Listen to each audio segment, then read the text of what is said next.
पूरा भारत में कल्पना जी के नाम सबको जाना था। नहीं, ये गलत है, सबको तो नहीं जानता। वो हवा है ना, वो तो एक झूठ है, हवा है वो। अब अगर नहीं भी है, उससे कल्पना की अहमियत खत्म होने तक दूर की बात है।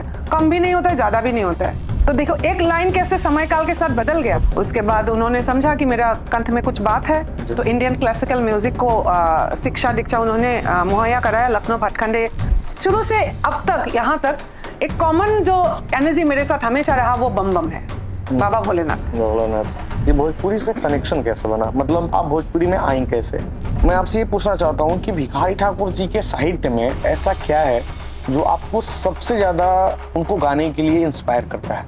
गिरिजा कुमारो करो दुखवा हमारो परो, अरे धारा धारा धारा कतबा लोर मोर हो बाबूजी।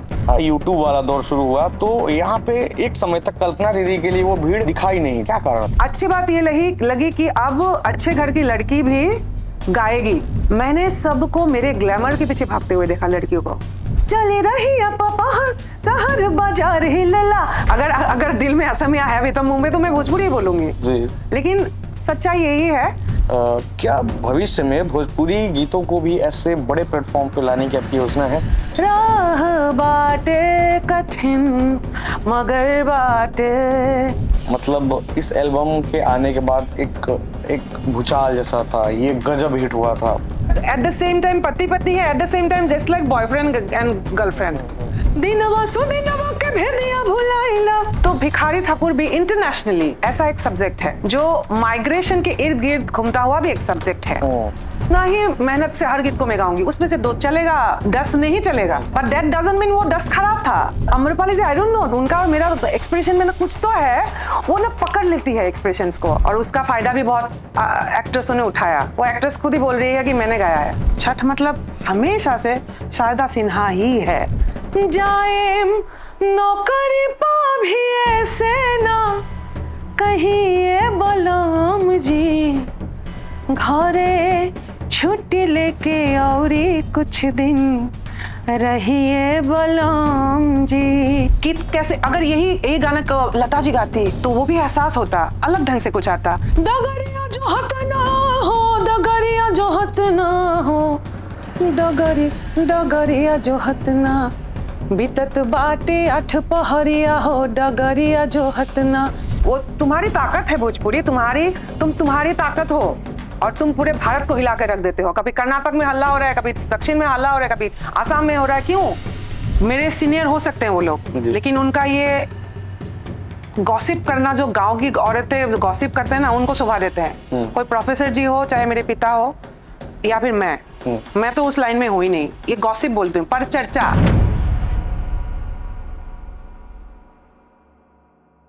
अगर रउआ से कहल जाए कि रउआ आपन भाषा के छोड़ के एगो दोसर भाषा सीखे के बाटे, बहुत मुश्किल हुई। अब फिर रउआ से कहल जाए कि वो भाषा सीखला के बाद वो भाषा में गाना गावे के बाद थोड़ा और मुश्किल हुई। अब फिर कहल जाए कि वो भाषा में गाना गईले के जौन क्वालिटी बाटे, जौन ओकरा के कहल जाए कि संतुलन बाटे वो गाना में, वो कंटिन्यू सालों तक कायम रखे के बाटे। मतलब रउआ सैकड़ों गाना गावे के बाद रउआ खातिर बहुत टफ कॉल हो जाए। लेकिन एगो ऐसन व्यक्तित्व बानी हमनी के माटी भोजपुरी के वहाँ के गौरवान्वित करतनी, जहाँ के दोसर मने एजा हम थोड़ा सा क्षमा चाह फिर से कि हम वहाँ के आपन माटी से गैर फील नहीं करावत, बस वहाँ के बारे में हम बतावत है नहीं, वहाँ के कार्यशैली के बारे में, कि वहाँ के दोसर माटी से भोजपुरी माटी के एक्सेप्ट कैनी और एगो यात्रा शुरू कैनी, भोजपुरी सीखनी, और सीखला के बाद उस संतुलन सालों से बना के रखनी, और ओकर परिणामी भइल कि सैकड़ों गाना भोजपुरी में गौनी।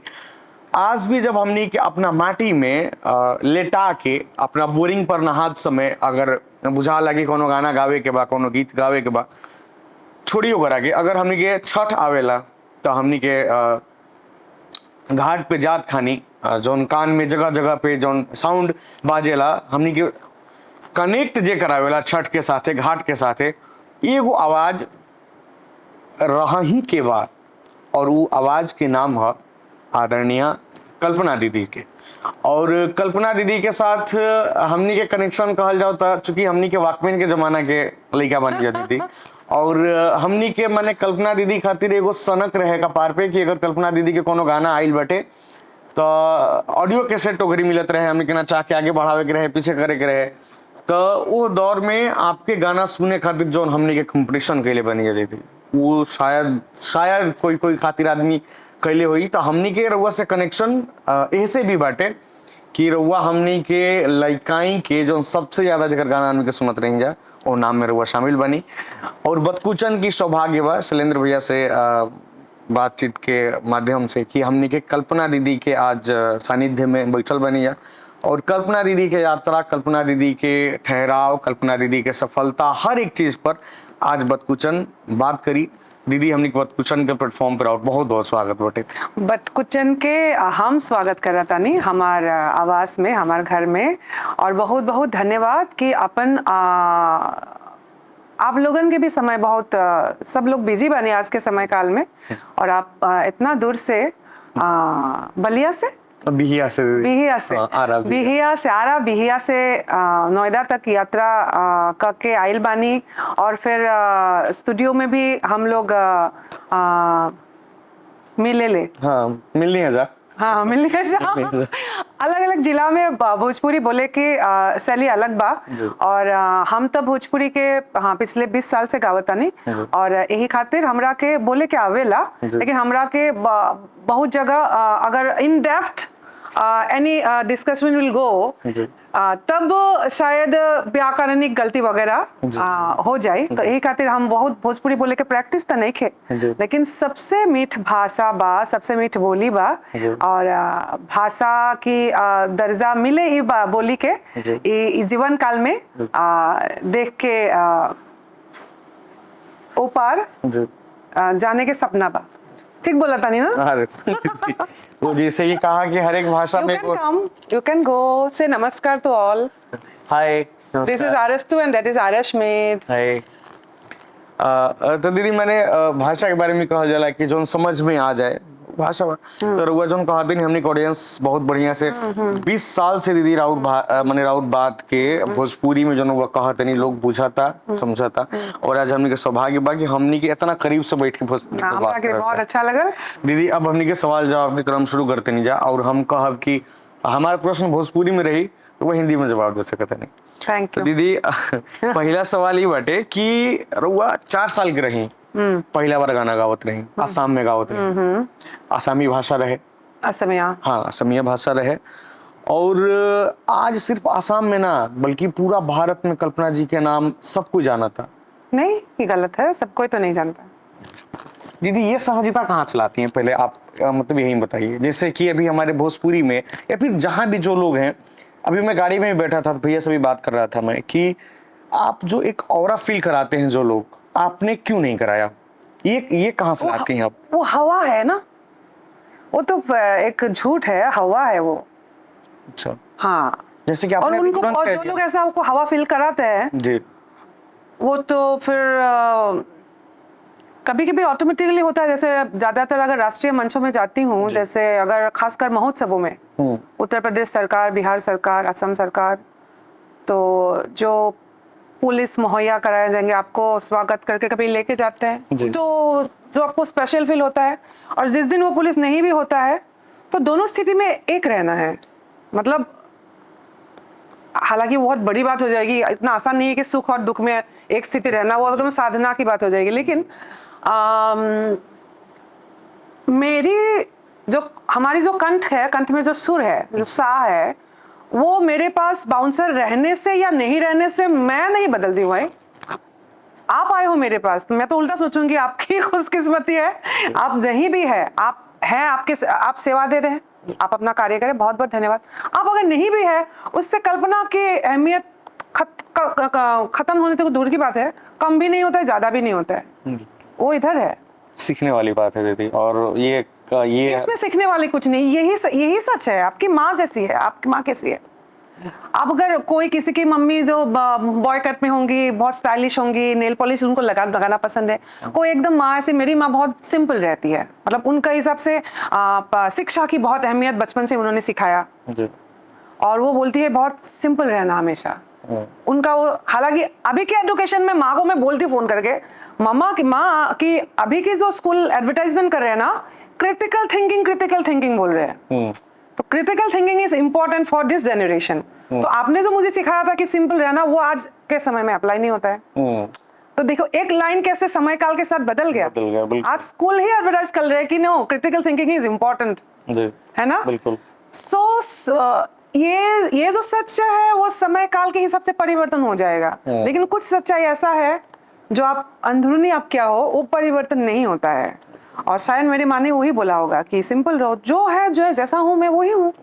अलग से हवा में बना सकती हूँ, बाउंसर वगैरह रख के पूरा कर सकती हूँ, उतना वो करना सबसे आसान है एक्चुअली। तो ये सवाल ये था कि अभी जहाँ भी आप हैं, यहाँ से पीछे मुड़ के देखती हैं उस 4 साल की बच्ची को, और आज जो अभी आप जहाँ हैं, कैसा फील होता है? कैसी रही है यात्रा ये? कैसा फील होता है? यात्रा कैसी रही आपकी? ये तो जीवन का यात्रा हो जाएगा, ये तो बहुत गहरा सवाल है ना।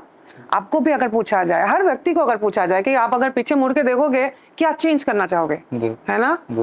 तो ये तो मैं अब जैसे बहुत आप लोग एडिटर भी है, थोड़ा बहुत एडिटिंग सबको करना आता है, तो एडिटिंग में जो टाइम लाइन होता है ना, ये टाइम लाइन है, और एक दूसरा ऑप्शन का भी टाइम लाइन है। तो ऐसा लगता है ना कि टाइम लाइन में हम पास्ट में जाके ये एडिट कर लेते हैं, है ना।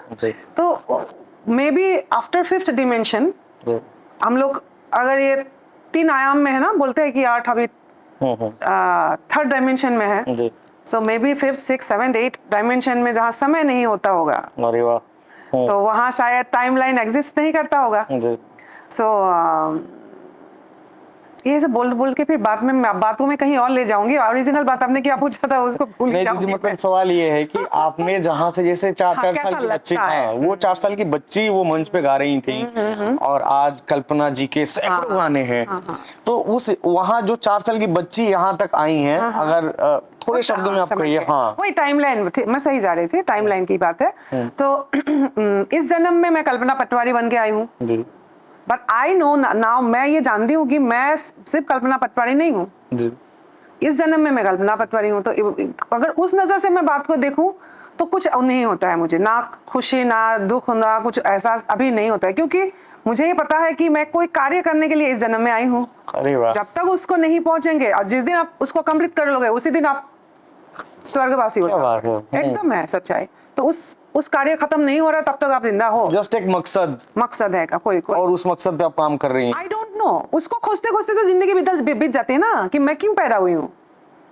क्या बात है, क्यों ऐसा नहीं है? बिल्कुल मैं कोई कार्य के, हर कोई जैसे कोई साधु बनते हैं, कोई ये होते, हर किसी का लक्ष्य अलग है, या फिर हम लोग साधारण इंसान है, हमको समझ में नहीं आता। जो एकदम सिद्ध व्यक्ति है उनको समझ में आता है, उनको बहुत कुछ दिखाई देता है। तो हम लोग तो साधारण इंसान है, माया मोह में इधर भटके हुए हैं, तो हमको समझ में नहीं आता। बट आई थिंक धीरे धीरे मुझे ये समझ आ रहा है। बीच में मैंने इलेक्शन भी ट्राई किया, असम में जाके विधानसभा भी लड़ी, तो नॉक करते करते फिर समझ में आता नहीं ये गलत जगह जा रही है, नहीं है। फिर बीच में एक्टिंग भी किया मैंने, फिर समझ में आया नो एक्टिंग के लिए नहीं बनी हो, कुछ और करने आई हो। सो जहाँ तक अभी पहुंची हूँ तो ये एक यात्रा है, तो मुझे पीछे मुड़ के कोई मतलब इस यात्रा में आप एकदम स्थिर हैं। यात्रा है, अब तक इतना किया। गांव से आई मैं, 4 साल की उम्र में मेरे पिता बिपिन नाथ पटवारी के मंच पे थी, उनसे ही संगीत की शिक्षा प्राप्ति हुई। उसके बाद उन्होंने समझा कि मेरा कंठ में कुछ बात है, तो इंडियन क्लासिकल म्यूजिक को शिक्षा दीक्षा उन्होंने मुहैया कराया। लखनऊ भटखंडे कॉलेज से वहाँ जाते थे गुवाहाटी में फॉर एग्जामिनेशन, विशारद जो इंडियन क्लासिकल म्यूजिक का एक कोर्स होता है। उसके बाद असम में भी मैं सेवा बोर्ड से पढ़ी हूँ, सो म्यूजिक मेरा सब्जेक्ट रहा। एंड साइड बाय साइड जो बहुत ज़्यादा इम्पैक्ट रखा, भूपेन हजारिका की चिंतन ने बहुत इम्पैक्ट रखा। और उसके बाद अचानक लोगों ने बोला कि बहुत भारी आवाज़ है। असमीज इंडस्ट्री में मैं गा रही थी, बहुत पाश्चात्य शैली को मैं गाती थी, और सबने बोला आवाज़ जो है महिला की आवाज़ ऐसी होनी चाहिए मीठा दुबली मतलब पतली सी आवाज, वो नहीं है। आपको आसाम में बहुत सक्सेस नहीं मिलेगा। We should go to Mumbai. तो एक बॉम्बे का सपना दिखा दिया ना वहाँ के लोगों ने। और उसके बाद मेरे बचपन के फ्रेंड परवेज खान, वो पहले हम लोग फ्रेंड थे, फिर कब वो एहसास हुआ कि वो प्यार मोहब्बत में ट्रांसफर हुआ, फिर कब कब एकदम पार्ट हो गए कि मेरा सपना परवेज का सपना हो गया कि मुंबई जाना है। और उस तरह से हम दोनों का यात्रा एक साथ हुआ फिर। और मुंबई जाने के लिए भी बहुत तब सोचने के लिए, मतलब 1998 की बात है, डर लगता था। ऐसा लगता था मुंबई मतलब दाऊद इब्राहिम है क्या, आसाम से। फिर गए, फिर अचानक से मैं इंग्लिश गाई शुरू में, टाइम्स म्यूजिक में गाई और यूनिवर्सल में गाई, अलग अलग कंपनीज में गाने के बाद अचानक मैं टी सीरीज में गाई। फिर टी सीरीज में मैं गाते हुए विनय बिहारी जी मिले, उन्होंने सुना और उनको लगा कि ये आवाज़ जो आसाम में बोला था कि ये नहीं चलेगा, यहाँ पे भारी आवाज है, विनय जी को लगा ये आवाज भोजपुरी में चलेगा। और फिर भोजपुरी एक नई यात्रा शुरू होती है। और बस, लेकिन शुरू से अब तक यहाँ तक एक कॉमन जो एनर्जी मेरे साथ हमेशा रहा वो बम बम है, बाबा भोलेनाथ। तो नाथ संप्रदाय की ये से मैं बिलोंग भी करती हूँ। सो गणेश के पापा फिर भोलेनाथ जी फिर स्वयं आशीर्वाद देने आए। और गणेश के पापा बस उसके बाद मुझे भी लगा कि हाँ, जो एक ग्लैमर और नाम करने की स्पृहा से मैं मुंबई पहुंची थी, वो अचानक वापस लोक में ही मैं चली गई। लोक से शुरू हुआ था, पिताजी ने लोक ही सिखाया था आसाम में। और फिर वापस जो हमारे यूपी बिहार की जो महान विशाल लोक संस्कृति है, तो उसका भी शायद मैं 2% ही कुछ गाई हूँ। तो अब तक ऐसा है, अच्छा है बुरा है जो भी है ऐसा ही। अच्छा दीदी, अभी भोजपुरी में बात हो रही थी, भोजपुरी से कनेक्शन कैसे बना? मतलब कहा जाए कि आप भोजपुरी में आई कैसे? वही जो मैंने बोला कि अचानक विनय जी ने सुना टी सीरीज में, मैं सरस्वती भजन गाई थी, हिंदी में गा रही थी। एंड विनय जी ऐसे ही जैसे गुलशन कुमार जी की जो टी सीरीज है वहाँ गोल्डन चैरियट अंधेरी में है, वो अलग अलग फ्लोर्स में अलग अलग स्टूडियो है। तो मैं सी स्टूडियो में गा रही थी, तो विनय जी ऐसे आए थे, तो सुन के वो थोड़े से ठहर गया, या फिर उन्होंने क्या सोचा आई डोंट नो। अगला रिकॉर्डिंग मेरे फोन आया कि भोजपुरी गाएंगे आप। तो मैं तो तब तक ओरिया राजस्थानी सब गा चुकी थी। और मैं बहुत एक्साइटेड थी मुंबई पहुंच के कि स्ट्रगल भी चल रहा है, but at the same time एक विशाल आपको आपके कैपेबिलिटी के ऊपर है। आपको ओरिया गाना है, साउथ इंडियन गाना है, ये गाना है, वो गाना है, इतना मौका देता है ये शहर मुंबई, तो आप कितना ले पाते हो आपके ऊपर है। तो मैंने कभी अपने आप को कभी नहीं बोला कि रोका कि ये नहीं गाना है, ये वो गाना है, बांधा नहीं कभी नहीं।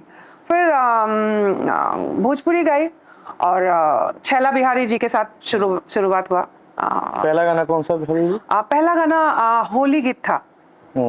और उस प्रोजेक्ट के बाद सीधा ये वाला गणेश के पापा। जी।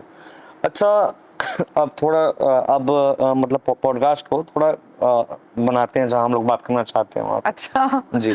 अगर मैं कहूँ कि आप स्वर्गीय भिखारी ठाकुर जी को फिलहाल सबसे अधिक गाती हैं, तो ये अतिशयोक्ति नहीं है।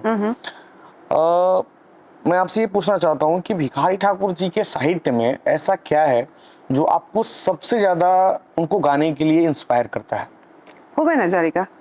जैसे मैंने कहा कि 2003, 4, 5 तक मैं एक खास असम की लड़की से आम असम की लड़की से मैं खास हूँ, इसका एहसास मुझे जनता ने कराया यूपी बिहार में।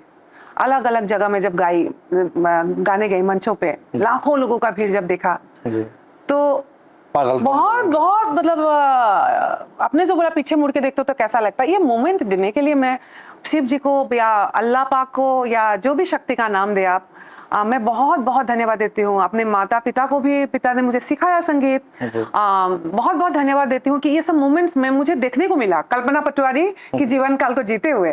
और उसके बाद ना फिर ऐसा लगा भीड़ में मैं अकेली हूँ। ये क्यों लगा?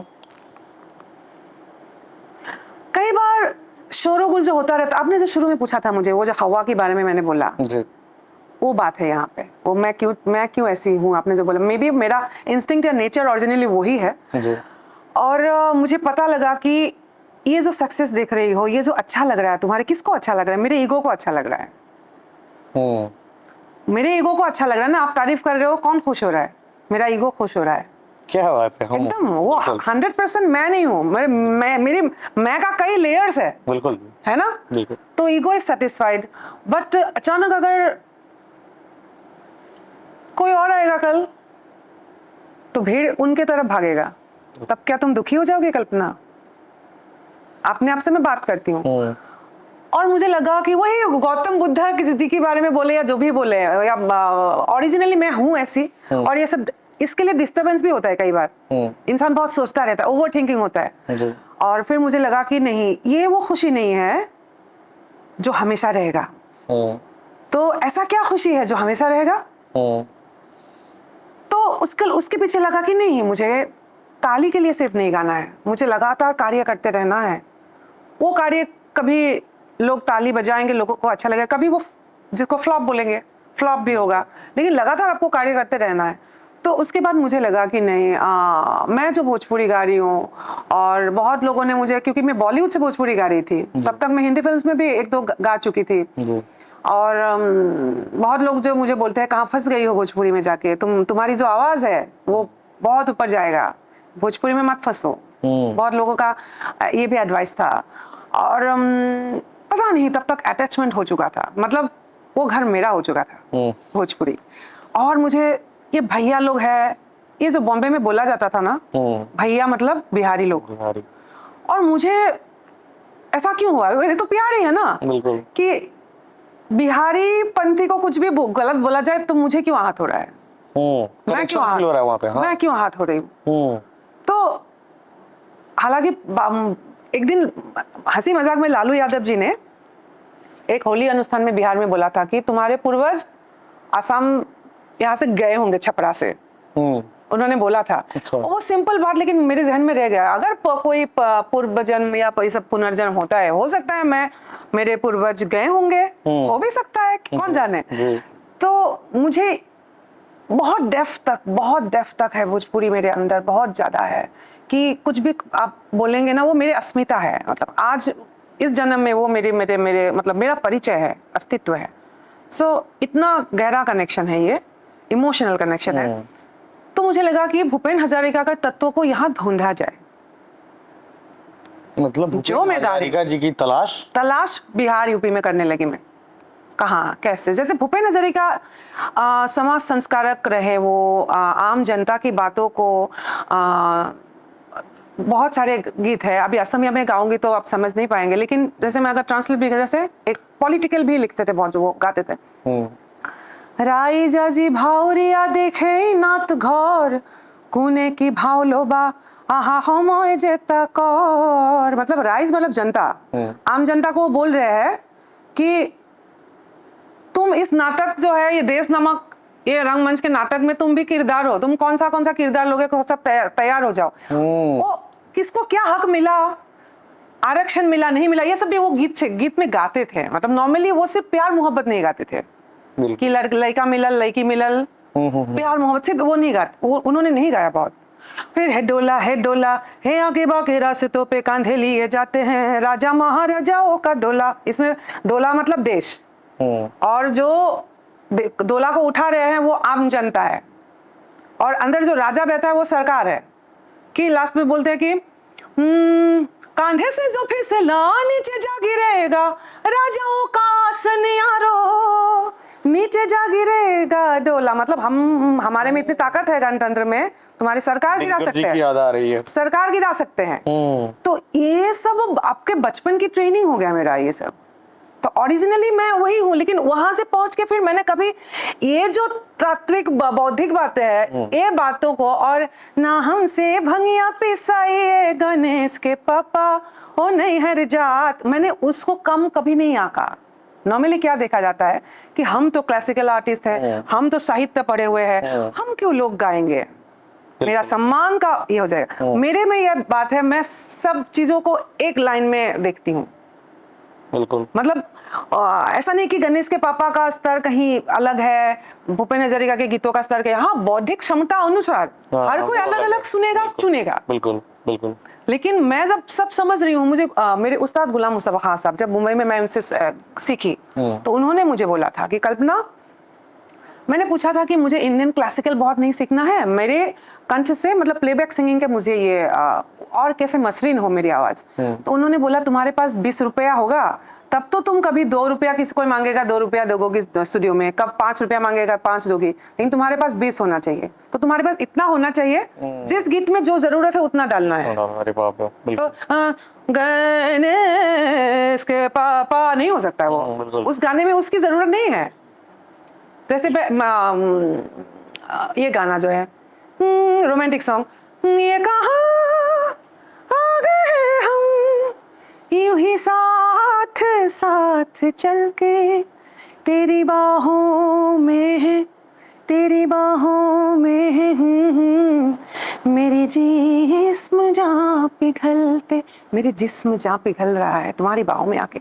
इसको मैं तुम तेरी बाहों में जानम, मेरी जिस्म जा पिघलते, मैं गा सकती हूँ ऐसा। लेकिन इस गीत को वो जरूरत नहीं है, इसमें प्यार की पागलपन है, हद पार करने की प्यार है, तो उसमें एक्सप्रेसिव होना जरूरी है, सुर नहीं चाहिए बहुत, गायकी नहीं चाहिए।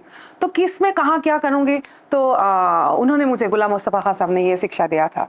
तो मैं ये बोलना चाहती हूँ कि भूपेन हजारिका हो, भिखारी ठाकुर हो, और बहुत बड़े बड़े महेंद्र मिश्र जी है, कवि विद्यापति मिथिलांचल के बहुत बड़े विद्वान कबीर है।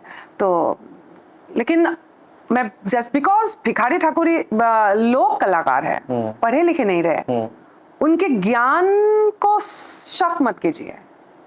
बिल्कुल। उनको एक्सप्रेस करते हुए शब्द उनका लोक होगा, गांव की बोली होगी, साहित्यिक बहुत नहीं होगा, लेकिन जो मर्म है, जो वो समझ पा रहे, वो जो बोलना चाह रहे कि गिरिजा कुमारो करो दुखवा हमारो परो, अरे धरा धरा धरा कतबा लोर मोर हो बाबूजी, तो मर्म वही है।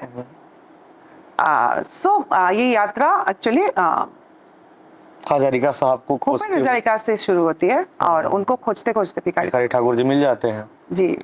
अच्छा दीदी, हम लोग वाकमेन दौर के, जैसे मैंने बताया कि उस दौर में हम लोग जो पैदा हुए और वहाँ से आ रहे सुनते हुए, एक दौर था जब आपका कैसेट आया, मैं बिहिया का हूँ और बिहिया का बता रहा हूँ कि अमित म्यूजिकल्स उस समय बिहिया में कैसेट का ये करते थे।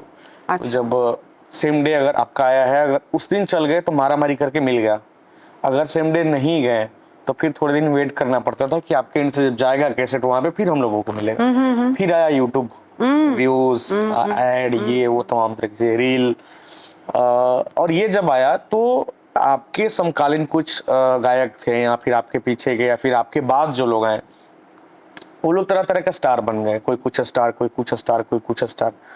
कल्पना जी उस भीड़ में नहीं दिखाई दी, वो जो स्टार बनने वाली भीड़ थी, एक जो व्यूज और ये पेड प्रमोशन तमाम तरह की चीजें थी, यहाँ पर वो चीज नहीं दिखी आपके लिए। समझ रही मैं क्या बोल रहा हूँ? जैसे कि उस समय जो हम लोग मारामारी करते थे एक कैसेट की दुकान पे, वो जब ये वाला शुरू हुआ, यूट्यूब वाला दौर शुरू हुआ, तो यहाँ पे एक समय तक कल्पना दीदी के लिए वो भीड़ दिखाई नहीं दी। क्या कारण था?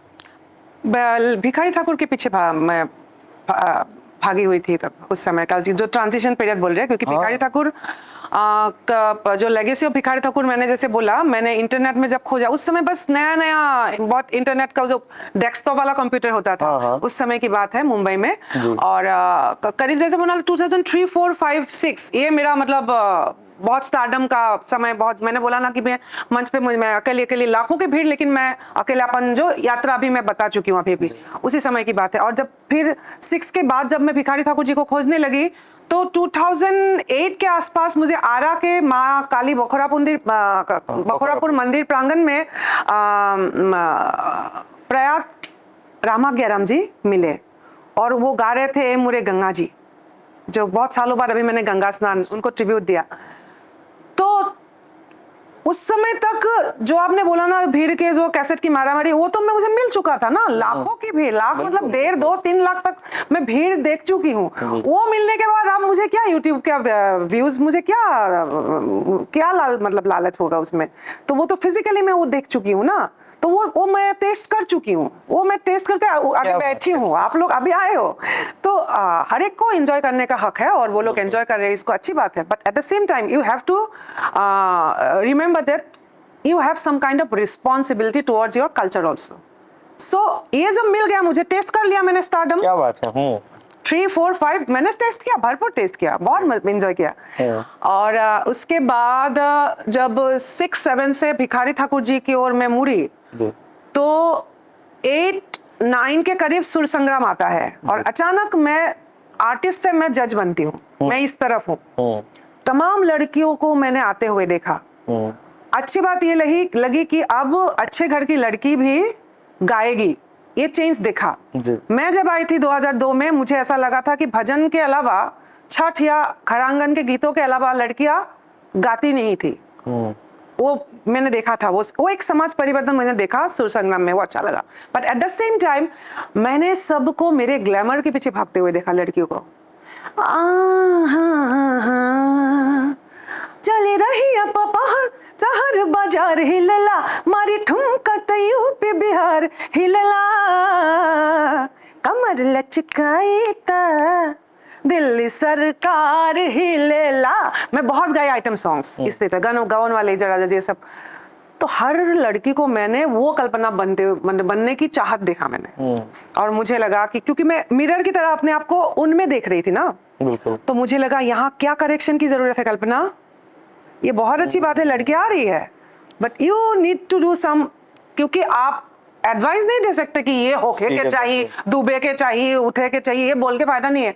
आपको पहले खुद करके दिखाना होगा, तब ना लड़कियां जो आपको फॉलो कर रही है कि आप एक ट्रेंड सेटर हो, तो आपकी जिम्मेदारी है। तो मुझे लगा कि नो, भिखारी ठाकुर की जो मैं जो जा रही हूँ वो ठीक है, इस पे कार्य सीरियसली करना है। और उस एरा में जो ट्रांजिशन की बात आप बोल रहे हो यूट्यूब का, उस समय मैं 4 साल तो मुझे थोड़ा रिसर्च क्या भागना पड़ा। भिखारी ठाकुर रचनावली नहीं मिल रहा था मुझे, रामा गयाराम जी तो मिल गए, अभी वो ऑरल लिटरेचर हो गया। ऑरल कल्चर मतलब जो मौखिक है, दस्तावेज कहाँ है, प्रामाणिक दस्तावेज कहाँ है, लोग क्रिटिसाइज करेंगे मुझे। तो मुझे लगा कि नहीं, पुस्तक चाहिए। तो फिर मिला, 3 साल लग गया उसी ढूंढते ढूंढते, भिखारी ठाकुर रचनावली पुस्तक जो मेरे हाथ में आया। उसके बाद रिकॉर्डिंग का काम शुरू होता है। मैं क्वालिटी जो है वो मुझे वो नहीं करना था, एकदम जो लुप्त हो चुका है उस स्टाइल को, इलेक्ट्रॉनिक साउंड मैंने इस्तेमाल नहीं किया the legacy of Bhikhari Thakur में। जिद ये था मेरा भी और परवेज जी का भी कि हमको 35 रुपया की कैसेट की टैग में हमको भोजपुरी को, भिखारी ठाकुर को नहीं करना है, हमको सम्मान चाहिए, मॉल में चाहिए। तो फिर इंटरनेशनली लंदन की EMI वर्जन रिकॉर्ड से हम लोगों ने रिलीज कराया भिखारी ठाकुर को। पहला जिद वो था कि आप 25 रुपया वाला प्राइस तक नहीं है आपका। और तो उस समय काल में मैं फिल्मों में गा रही थी, बट लगातार जो एल्बम्स के ये इसको मुझे अवॉइड करना पड़ा, क्योंकि एक साथ आप बहुत कुछ नहीं कर सकते। तो 2012 में फाइनली भिखारी legacy of Bhikhari Thakur release हुआ। तब तक ये जो आप अलग अलग स्टारों के नाम आप बोल रहे हैं, जो भी बोल रहे हैं, तो वो ट्रांजिशन आ चुका है। हाँ, तो मैं वहाँ रहता है दीदी कभी इस चीज का नहीं, वो तो मैंने बोला, मैं 3 लाख 2 लाख पब्लिक आप लोग बहुत कम देखे होंगे, कर चुके हैं। मुझे मिल चुका है जो आप जिसको इस खोज में आप लोगों, क्या बात। हाँ, और वहाँ करने के बाद फिर हाँ ये है, ये अब मेरे देने की बारी है ना, मुझे इतना प्यार दिया, क्या बात है, मेरे देने की बारी है ना। और मैं क्या दूंगी लगातार, तो आप ही लोग मुझे दिए, जनता ने हमेशा दिया है। बट कुछ तो सेटिस्फेक्शन हो कि हाँ मैंने ये किया, अपना भी तो एक सेटिस्फेक्शन होना चाहिए। दीदी, असमिया और भोजपुरी नहीं करवाना चाहिए आपसे कंपेयर, लेकिन आप कंपेयर करें तो दिल के करीब कौन है ज्यादा? ये कोई सच्चा बोलेगा क्या आपको? ये तो आपका सवाल ही ये है। अगर दिल में असमिया है भी तो मुंह में तो मैं भोजपुरी ही बोलूंगी जी। लेकिन सच्चाई यही है कि जिस तरह से कान्हा को पूछा जाएगा यशोदा मैया है कि देवकी है, तो उसी तरह की बात है। और यहाँ डिवीज़न कुछ नहीं है। डिवीज़न ये सब जो है, आप बिहार गए, मैं आसाम की हुई है, ये सब बोलते हैं हम लोग, भाषा की लड़ाई भी लड़ रहे हैं हम लोग, लेकिन अल्टीमेटली ये सब एक्चुअली डिवाइड ही हो रहा है। ऑल मतलब सब ऑल आर वन, एक्चुअली सब एक है। सो मुझे लगता है कि उस और थॉट को उस और रखना चाहिए। मतलब वो दोनों दो आंखें हैं। हाँ, आसामी सब बराबर है। कल्चर, आप क्या क्वालिटी का काम कर रहे हैं वो इम्पोर्टेंट है। अच्छा दीदी, आप शेक्सपियर हाउस गई हुई थी लंदन, क्या कारण था?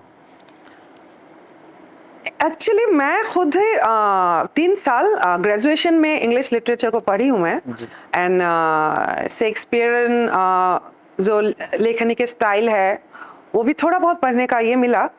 बट समहाउ भिखारी ठाकुर जी को क्यों शेक्सपियर के साथ कंपेयर किया जाता है? लेखनी वाइज तो कंपेयर नहीं है, बहुत ही अलग ही स्टाइल है। तो मे बी वो समझने के लिए जब मैं लंदन गई थी, एक्चुअली मेरा कार्यक्रम था, आसाम के कम्युनिटी ने मुझे बुलाया था। तो उसी दौरान मुझे ये था कि अगर मैं लंदन पहुंची हूँ तो वहाँ से 2 आवर्स की डिस्टेंस है स्ट्रेटफोर्ड। हाँ, सो मैंने परवेज जी को बोला मुझे लेकिन जाना है वहाँ पे, वो गांव को देखना है, कौन सा घर है शेक्सपियर मुझे देखना है, क्योंकि तमाम जो उनके नॉवेल्स है, ड्रामा है, उन सबको कहाँ लिखते थे। हॉरर एलिमेंट है, हैमलेट है, ओथेलो है, मतलब होता है ना कि एक कल्पना में होता है कि कहाँ लिखते होंगे। तो वो समझने के लिए मैं गई थी, और कुतुबपुर भी गई थी मैं, कुतुबपुर भिखारी ठाकुर जी के गांव भी मैं गई थी। सो दोनों में कंपैरेटिवली लोगों का प्यार कहाँ किसको कितना मिला, सरकार पक्ष से इंडिया में, बिहार में भिखारी ठाकुर को क्या जगह दिया गया और वहाँ कैसे रखते हैं, वो कंपैरेटिव एक एलिमेंट भी दिमाग में होता है। और भिखारी ठाकुर जी के लिए ही शायद मैं गई होंगी शेक्सपियर के गांव में। वहाँ जाने पे क्या फील हुआ दीदी? अगर दोनों व्यक्तित्व में हम लोग थोड़ी बहुत करते हैं तुलना, जैसे आपने कहा कि उनका साहित्य पूरा अलग था और उनका साहित्य पूरा अलग था, तो वहाँ पे जब लाइक आपका जो रिसर्च था, क्या फील हुआ? मतलब रिसर्च वाइज क्या फील हुआ? वही रवैया फील होता है। यहाँ पे बहुत सारी बातें हैं कि बिहार में, तो बिहार के अंदर भी बहुत सारे बिहार है। बिल्कुल, मैंने मैंने वो देखा कि कास्टिज्म थोड़ा बहुत है यहाँ पे।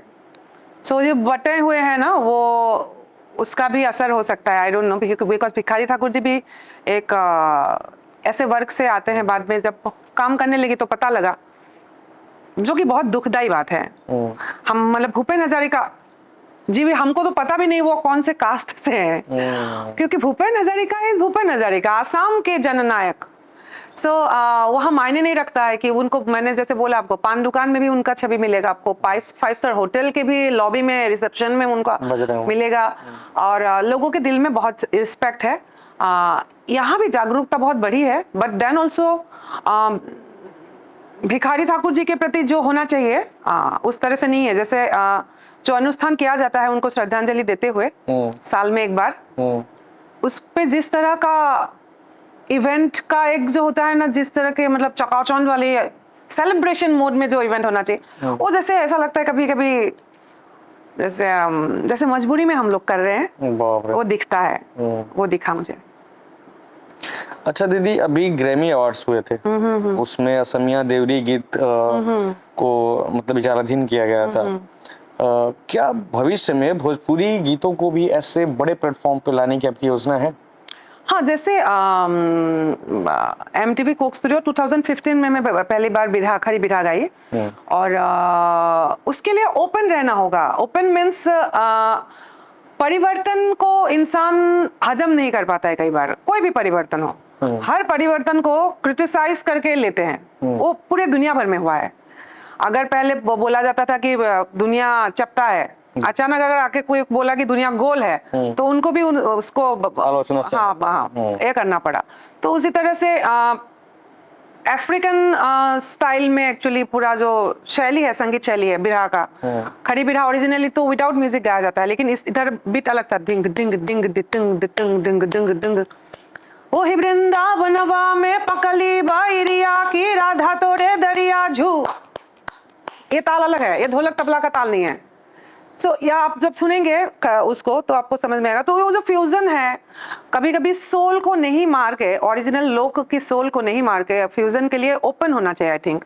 तो अभी हाल फिलहाल में मैंने और एक जैज ब्लू स्टाइल का किया।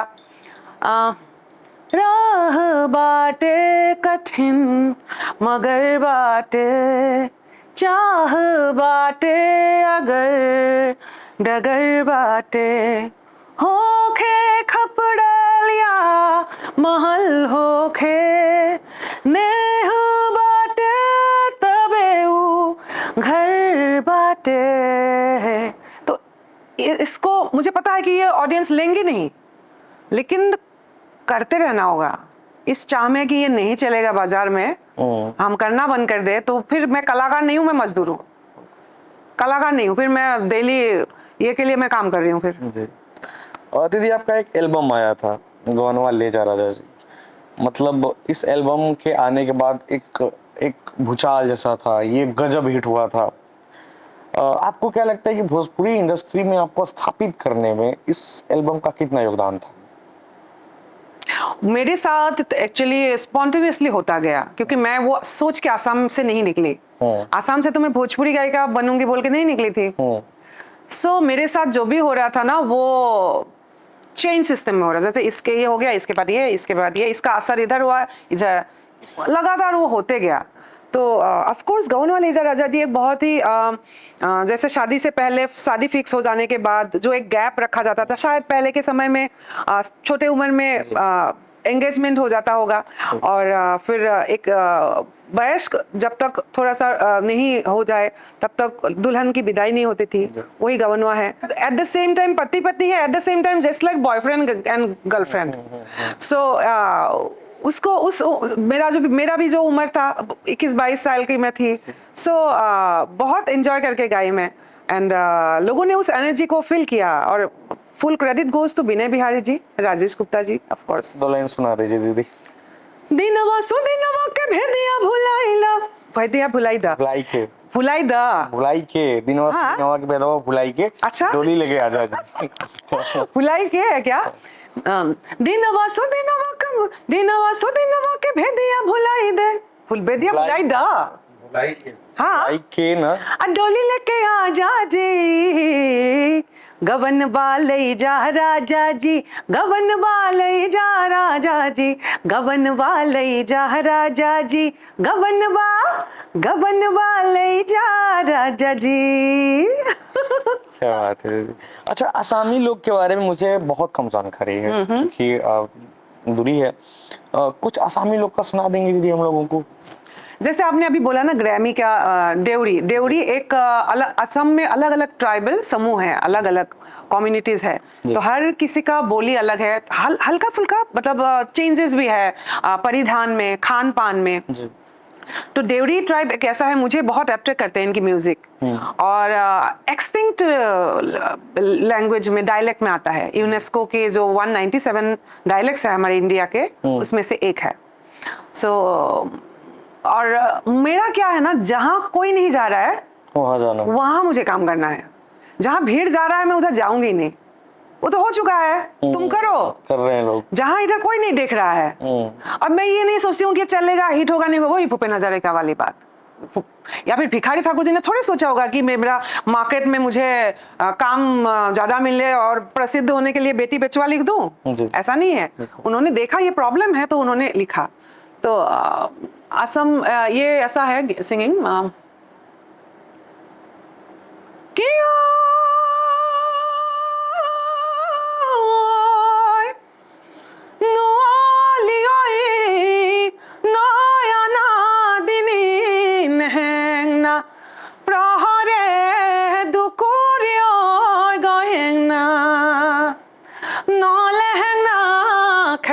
dina asale saunong na sinong na ओ बारी ओय ये थोड़ा सा मंगोलियन साउंड करता है, लेकिन ये देवरी टाइप का है, प्योर असमिया नहीं है ये। अच्छा। हाँ अभी स्टैनफोर्ड विश्वविद्यालय से 25 छात्रों को महाराष्ट्र भेजा गया था। क्या इसे आपका अंतर्राष्ट्रीय प्रभाव कहा जा सकता है, या फिर ये कहा जा सकता है कि भिखारी ठाकुर के ऊपर जो अध्ययन हो रहा है उसमें आप एक अलग प्रकार का योगदान दे रही हैं? ये जो मार्जिनल सब्जेक्ट्स है, जी जो जैसे समाज में मार्जिनलाइज कम्युनिटीज है, जी बहुत सारे वर्ल्ड में बहुत अलग अलग जगह पे बहुत ऐसे ऐसे संगठन हैं जो लोग या यूनिवर्सिटीज है ऑब्जर्व करते रहते हैं कि इस पे क्या कार्य हो रहा है। जो दमित वर्ग है, शोषित वर्ग है, उनको आगे लाने के लिए समाज में बहुत लोग बहुत कार्य कर रहे हैं। जी। तो भिखारी ठाकुर भी इंटरनेशनली ऐसा एक सब्जेक्ट है जो माइग्रेशन के इर्द गिर्द घूमता हुआ भी एक सब्जेक्ट है, पलायन हो विदेशिया हो। बिल्कुल। और इंटरनेशनली जो गिरमिटिया एलिमेंट है वो भी माइग्रेशन के तत्व के साथ ही लिंक्ड है कंप्लीटली। बिल्कुल।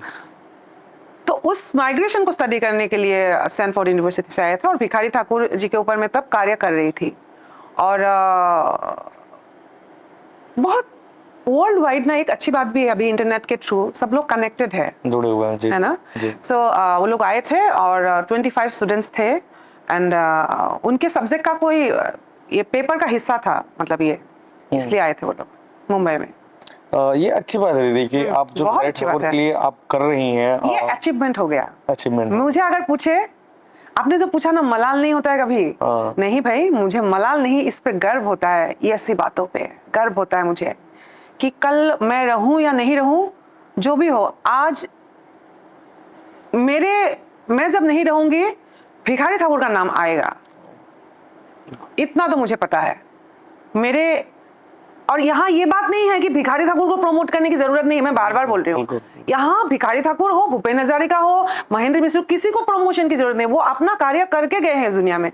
पॉइंट ये है, नाम तो पता है लेकिन उनके कंटेंट्स को जो अवेलेबिलिटी करना है आगे 20-25 साल बाद तक बच्चे अगर कोई कार्य करना चाहेंगे उनको मुहैया कराने के लिए सब काम हम लोग कर रहे हैं कि कोई कंटेंट मिले तो हाँ, बिल्कुल। उद्देश्य ये है। अभी जैसे मैं बात कर रहा था कि अगर मुझे रिसर्च करना होता है, कंटेंट ही नहीं मिल पाता है मुझे कि मैं क्या पढ़ूं, या फिर जो आपने कहा जब नॉर्मली जैसे अभी भैया से बात कर रहे थे हम लोग कि लाइक पूर्वी है, भिखारी ठाकुर जी हैं, बिरहा है, तो इन चीजों में जैसे आपने कहा कि लिखित चीजें जो मिलनी चाहिए, या फिर जैसे आप लोग जो ऐसे लोग हैं जिन्होंने मतलब रिसर्च करके कुछ अपना दिया है, तो वो उन चीजों को जुटाने में मुश्किल होता है। और आप जो कर रही हैं दीदी इस पॉइंट पे, ये बहुत यूजफुल है कि कल को अगर किसी को खोजना है आपको हमने मतलब, और वो भी ना 2% किया है, मतलब इतना कुछ है। भिखारी ठाकुर रचनावली को अगर कोई भी आर्टिस्ट खोले, अथाह सागर बोलते हैं ना, वो है, इतना कुछ करने को है।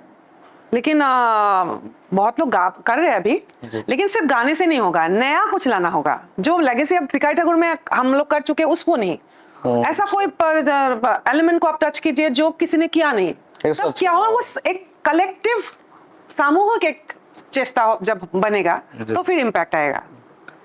अभी दीदी आपका एक हाल फिलहाल में एगो गाना ही लगा रहा हूँ, आप थोड़ा सा माहौल को बदलते हैं, एगो मैरून कलर सड़िया को गाना ही लगा रहा हूँ।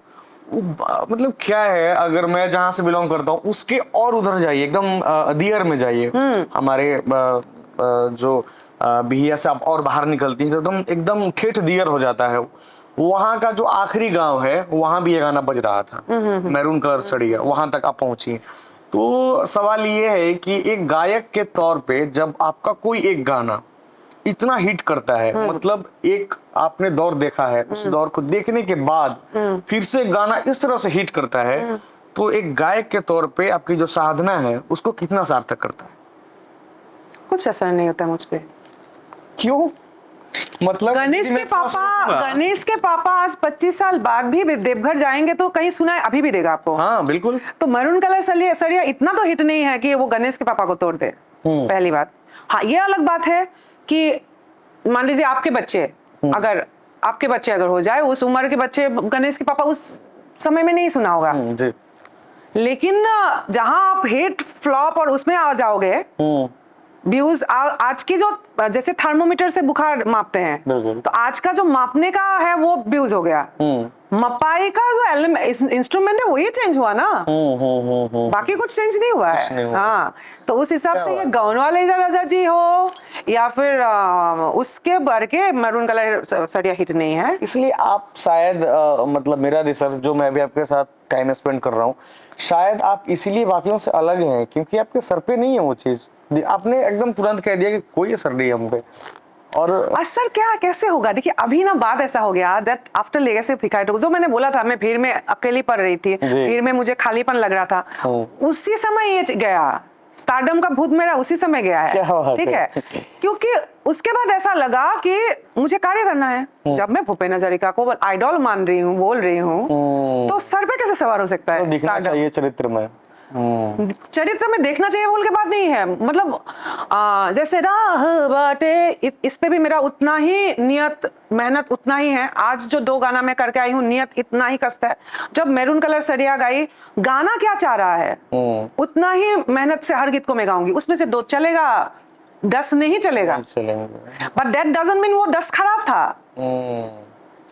ठीक है, कोई कोई गाना को ब्लेसिंग्स मिलता है या फिर टीम वर्क होता है। जैसे उसमें अम्रपाली जी की जो एक्सप्रेशंस है, आप अगर शुरू के क्लोज फ्रेम में जाएंगे ना, उनका जो देखतानी में देखतानी, जैसे मैं गा रही हूँ, मैं चाहक के गाती हूँ सब की गाना, मेरा अंदर मतलब सोल, जैसे देखतानी मीठी मीठी मुस्की तुम्हारा हतारा, मैं कल्पना नहीं करती हूँ, मैं कोई और बन जाती हूँ। ठीक है, टुक टुक ऐसे काहे, अभी काहे में मुझे वॉइस को क्रैक करना है, टुक टुक ऐसे काहे निहारा तारा।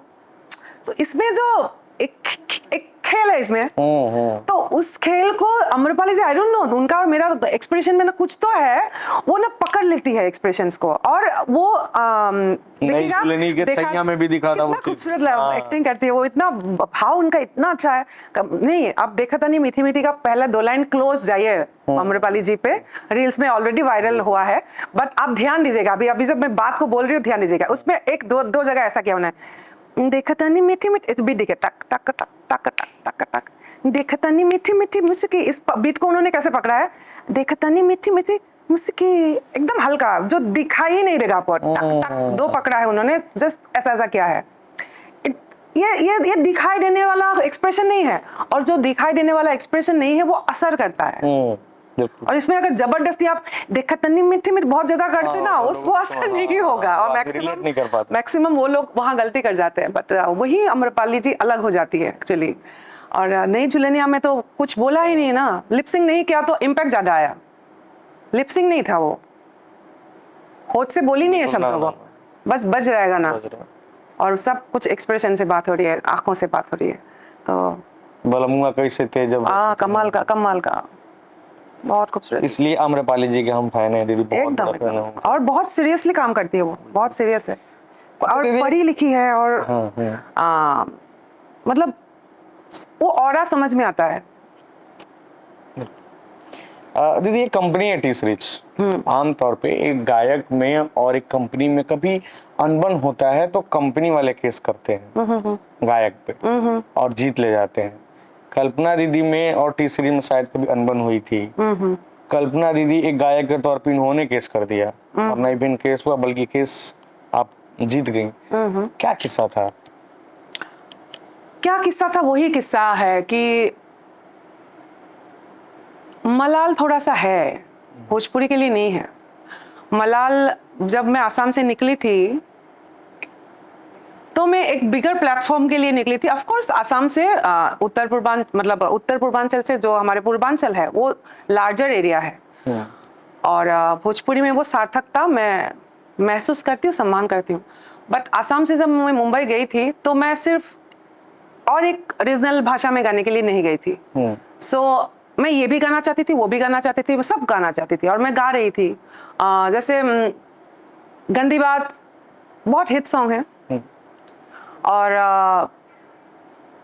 आइला रे आइला मस्टमला दलेर मेहंदी जी के साथ ऐसे उस समय काल में मैं गाई। लेकिन शुरुआत के टाइम में ही जब एग्रीमेंट हुआ था टी सीरीज के साथ, तो मेरा कंडीशन ये था कि मैं 1 साल के लिए एग्रीमेंट करना चाहती थी, और वहाँ लिखित होना चाहिए था कि ओनली फॉर भोजपुरी मैं एग्रीमेंट कर रही हूँ, बाकी भाषाओं में मैं एग्रीमेंटेड नहीं हूँ ना। तो मुझे नाम तब तक मिल चुका था, मिल रहा था, बट हमने भरोसा कर लिया। और उन लोगों को भी लगा कि बाकी जो भी भोजपुरी गायक गायिका आते हैं मैक्सिमम गांव से आते हैं, बहुत एग्रीमेंट और एक सब देखते नहीं हैं, तो उस तरह से उन लोगों ने लिया। और उसके बाद मेरा एक गाना आया था राखी सावंत जी पे, वो गाना हिट हुआ, रिमिक्स का समय था वो। ये मुंबई शहर हादसों का शहर है, यहाँ रोज रोज हर मोड़ मोड़ा है कोई ना कोई हादसा हादसा, ये टोन में मैं बहुत गाती थी। और ये सब अलग अलग कंपनीज में, HMV, यूनिवर्सल, तब BMG, क्रिस्टन, तो अलग अलग बहुत सारे कंपनीज तब था, मैग्ना साउंड, तो हर जगह टी सीरीज के तरफ से NOC जाने लगा कि ये हमारी आर्टिस्ट है, आप नहीं गवा सकते। अरे बाप रे। और ऐसे करते करते करते बाद में कुछ साल तो बीच में मैं 1 साल तो मैं ऐसे भी गाई कि ठीक है मैं गाऊंगी, मेरा नाम मत दीजिएगा। और उसका फायदा भी बहुत एक्ट्रेसों ने उठाया। मैं तो नाम नहीं दे रही हूँ, वो एक्ट्रेस खुद ही बोल रही है कि मैंने गाया है। तो ये करते करते ना लास्ट में ऐसा लगा कि हम लोग देखिए पहाड़ के लोग हैं आसाम, हम लोग बहुत ओपन स्पिरिटेड रहना चाहते हैं, हम सिंपल है, पंगा मत लीजिएगा, अगर पंगा लेगा तो फिर उठा लेंगे सब कुछ। तो हम मतलब ट्राइबल एक जो है वो अंदर है कहीं। सो परवेज जब मुझे लगा कि नो हम ये सहन नहीं करेंगे, फॉर्जरी किया हमारे साथ। फिर बाद में मुझे वेव कंपनी से पागल कहलाना बोल के एक प्रोजेक्ट करना पड़ा, बहुत प्रसिद्ध प्रोजेक्ट है रहा वेव से। और वेव कंपनी को आप लोगों ने टी सीरीज ने केस किया, और तब जाके मेरा एग्रीमेंट मुझे दिखाई दिया, थ्रू वेव मुझे एग्रीमेंट मिला जिसमें एक को काट के ऊपर पेन से 3 लिखा था, वो फॉर्जरी हो गया, 3 साल कर दिया। तो उनको लगा कि ये इतना दूर तक नहीं पहुंचेगी, नहीं जाएगी, हार मान जाएगी। तो फिर मुझे लगा मेरे स्वाभिमान को आघात हुआ एक्चुअली। और फिर हम लोगों ने केस किया, और हालांकि ये जीती हारी मैं नहीं जानती हूँ, लेकिन मैं फ्री हुई उसके बाद। लेकिन तब तक मैं जहाँ हो सकता है मैं बॉलीवुड में या फिर हिंदी फिल्म इंडस्ट्री में भी मेरा और आपको अच्छा गाना मिलता, लेकिन उसने मुझे काटा ना, मेरे एक पंख को काटा उन्होंने। सो मलाल इस बात का है। लेकिन अब मैं सोच रही हूँ, अब जैसे मैं इस साल 50 क्रॉस करूंगी, कि जो गाने को अभी इच्छा है ना, मतलब जो बोली में जो भाषा में मुझे जो गाने को मन था, जो हो नहीं पाया व्यस्तता के चलते, तो वो सब अब मैं उस प्रोजेक्ट में अभी उस प्रोजेक्ट में ध्यान दे रही हूँ। अच्छा दीदी, किसी समाचार पत्र ने आपको भोजपुरी वंडर काइंड अपने पहले पन्ने पर छापा है। पहले तो बताइए कि गयाना, आई थिंक सूरीनामी कैसा लगा? बहुत अच्छा लगा, क्योंकि एक ऐसे बेल्ट में आप जा रहे हो जहाँ के पूर्वज भोजपुरिया है सब लोग। उन लोगों ने बहुत मेहनत करके, बहुत ट्रॉमा मतलब सह के वो लोग पहुंचे।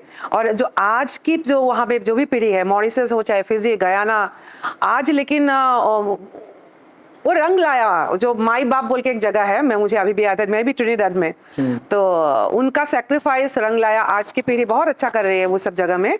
और उन लोगों ने मुझे जब भोजपुरी वंडर काइंड लिखा, एक्चुअली शायद उन लोगों ने जो माई बाप बोल के स्तंभ है उनको समर्पण करके कल्पना को भोजपुरी वंडर काइंड लिखा होगा। ये कल्पना को नहीं है, वो उनके पूर्वजों के प्रति उनका सम्मान है, प्यार है, उसको उन लोगों ने रिस्पेक्टफुली मुझे दिया। मैं एक जरिया बनी।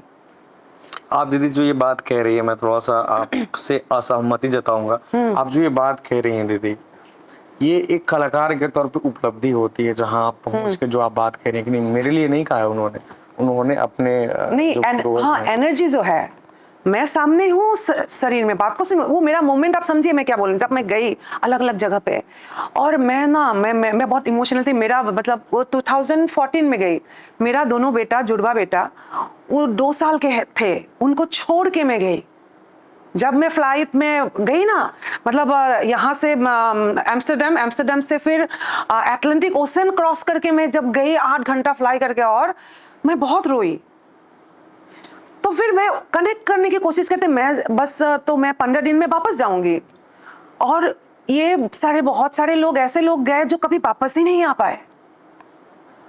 तो उस पीड़ा को मैं समझ झांकने की प्रयास कर रही थी, और फिर लगा कि नहीं, ये एक छोटी सी ये कल्पना जो है, एक शरीर में छोटी कल्पना नहीं है, कल्चर को लेके आई है। उनका कल्चर, वो लोग मुझे उस नजर से देख रहे थे कि ये मेरी जीन्स है, ये कल्चर जो है। हालांकि मैं असमिया हूँ, बात को समझिए, लेकिन मैं कैरी क्या कर रही हूँ, गिरमिटिया एलिमेंट को, उनके पूर्वजों की संस्कार गीतों में।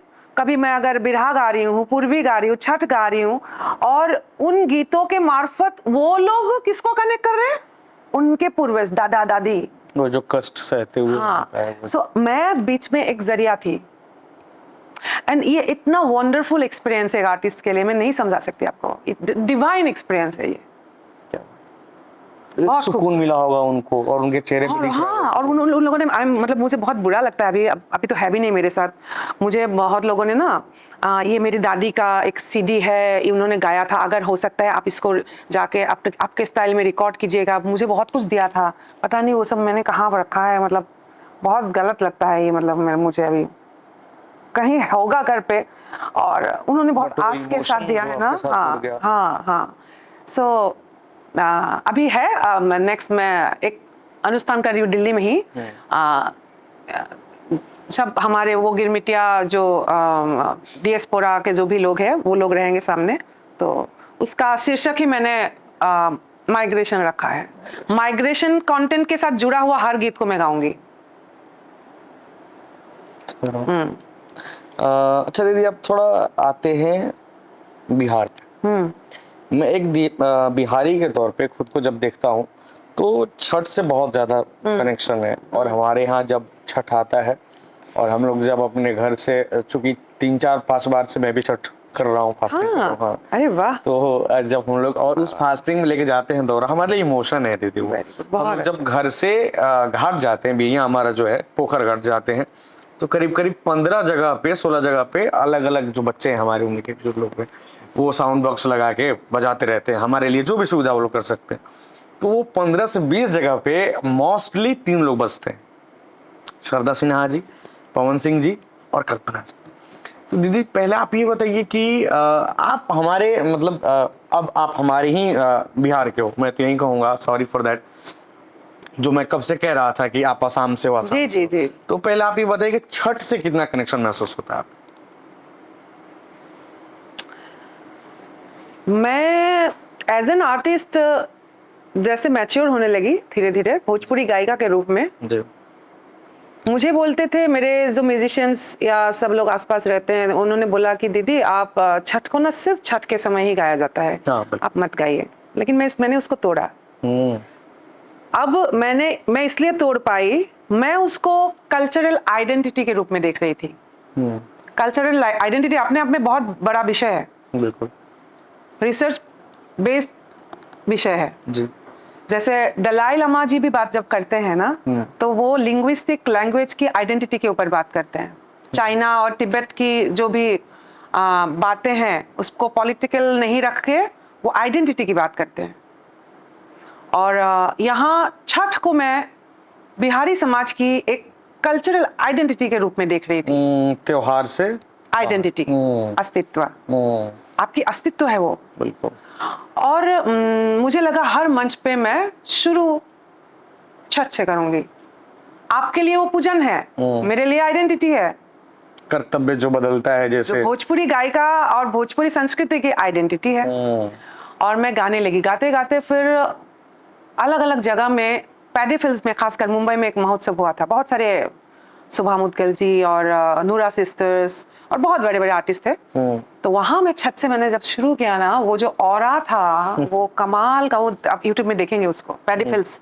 सो मेरे लिए छठ एक मेरे अस्तित्व जैसी बात है, सांस्कृतिक परिचय जैसी बात है।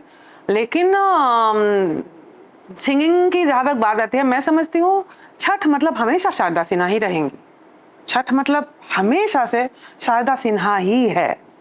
फिर से आपने एक चीज को तोड़ दिया कि ये एक्सेप्टेंस सही में बहुत, मतलब दीदी आपका वो सोल है, वो सोल है, छठ का जो सोल है ना, वो शारदा सिन्हा जी है।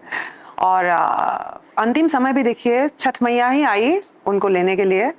और मुझे अभी भी याद है, मुजफ्फरपुर में मैं थी, छठ के मंच पे थी। कनेक्शन है कि आपको जिस चीज से पहचान मिली हो, आप उसी दौरान आपको सच में वो देवी आई और आपको अपने साथ ले लता जी भी सरस्वती पूजन के दिन ही नहीं रही। अनाउंस भले ही थोड़ा सा बहुत सोच समझ के आगे किया जाता है, एक दिन बाद किया जाता है, तो लता जी को भी स्वयं माँ सरस्वती लेने आई है। और मेरे इर्द गिर्द अगर मेरा भक्ति सच्चा है, अगर मेरे में मैं खुद कंफ्यूज हूँ कि मैं असम की हूँ कि भोजपुरी हूँ कि मैं कौन हूँ, मुझे पता नहीं एक्चुअली कि एक विषयगत मैं नहीं हूँ, लेकिन हाँ शैविक ये को एलिमेंट को बहुत मानती हूँ। हालांकि मेरे लिए वो माने नहीं रखता है, वो एक नूर है जहाँ निर्गुण स्थिति में है, स्वरूप में नहीं है कुछ भी। छठ मतलब हमेशा शारदा जी सिन्हा जी है। और मैं एक बार छठ कर चुकी हूँ असम में, और बहुत ही दैविक, बहुत ही अलग अनुभव रहा। हालांकि वो कोरोना काल है था बोल के मैं कर पाई, वरना हमेशा मंच पे रहना, हमारा सेवा जो होता है संगीत का सेवा होता है।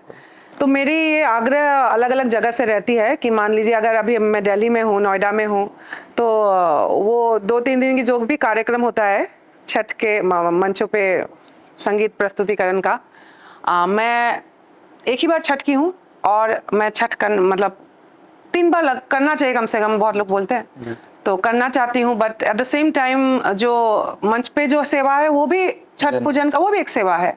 सो दोनों को एक साथ कर पाऊंगी कि नहीं पता नहीं। लास्ट जो निर्जला आप व्रतधारी बनते हैं तो उस समय कितना गा पाऊंगी नहीं। तो मेरे मतलब एक रिक्वेस्ट है कि एक ही एरिया में अगर 2-3 ऐसा आयोजन एक साथ हो, मतलब 1 किलोमीटर 2 किलोमीटर के आसपास, तो मैं छठ भी कर पाऊंगी और गा भी पाऊंगी। तो उसको माइंड में ये करती रहती हूँ। दीदी आपका एक छठ गीत आया हुआ था शौर्य ऊर्जा नाम से। इस नाम से इतना तो समझ में आ रहा है कि कंसेप्ट बहुत अलग होगा, और कंसेप्ट से समझ में आ रहा है कि आप लोग, आपकी टीम, आप भैया कहाँ से आप लोग सोच रहे हैं। तो सबसे पहले तो आप इस कंसेप्ट के बारे में हमें बताइए। काठ के रे नैया गंगा जी के तिरवा ताही पबैठी आदि। वो तुम्हारी ताकत है भोजपुरी, तुम्हारी ताकत हो, और तुम पूरे भारत को हिला के रख देते हो। कभी कर्नाटक में हल्ला हो रहा है, कभी दक्षिण में हल्ला हो रहा है, कभी आसाम में हो रहा है, क्यों? दीदी जब आप अपनी सफलता को देखती हैं, जहाँ भी आप हैं, पिताजी कैसे याद आते, पापा कैसे याद आते? जमाना न समझे दर्दिया। बिहार में शायद गमछा को बिछा के लिखा जा सकता है। ये सवाल बीना जी को एक्चुअली आपको पूछना चाहिए। हाँ, सुपरहिट सॉन्ग है, और ससुरा बड़ा पैसे वाला या फिर भोजपुरी फिल्म इंडस्ट्री को तीसरी दौर में एस्टेब्लिश करने वाला गाना ही वो है एक्चुअली।